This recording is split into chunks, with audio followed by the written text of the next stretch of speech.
என்ன இன்ட்ரெஸ்டா எழுதிட்டு இருக்கேன் அப்படின்னு பாக்குறீங்களா?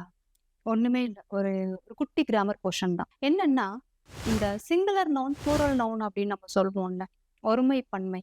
அதாவது என்னென்ன லெட்டர்ஸ் எல்லாம் எஸ், எஸ்எஸ், எஸ்ஹெச் அதாவது சவுண்டு, சிஹெச் சவுண்டு, எக்ஸ், ஓ, ஜெட், டபுள் ஜெட், ஜெட் இந்த லெட்டர்ஸ்ல முடியுதோ, இதை நம்ம ப்ளூரல் ஃபார்முக்கு மாத்தும் போது என்ன செய்யணும் அப்படின்னா, அந்த வேர்டோட இஎஸ் சேர்க்கணும்.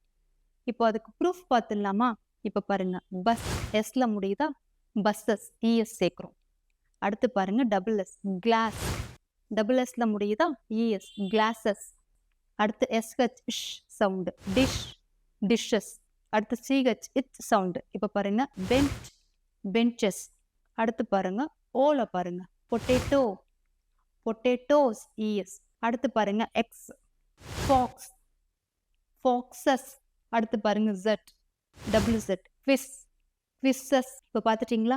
இப்போ இந்த சவுண்ட்ஸ் எல்லாமே S, double S, ish, SH, CH, X, O, double Z. இது எல்லாத்துக்குமே என்ன ஆச்சு? இதை நம்ம ப்ளூரல் ஃபார்மாக மாற்றும் போது இஎஸ் சேர்த்துக்கணும். இப்போ கிளியரா இருக்கா? ஏதோ ஒரு ரூல் இதை நீங்க ஞாபகம் வச்சுக்கிட்டீங்க அப்படின்னா, இந்த வேர்ட்ஸ் எல்லாம் நீங்க ப்ளூரல் ஃபார்ம்ல மாற்றும் போது நீங்க தப்பே, மிஸ்டேக்ஸே எதுவுமே கமிட் பண்ண மாட்டீங்க.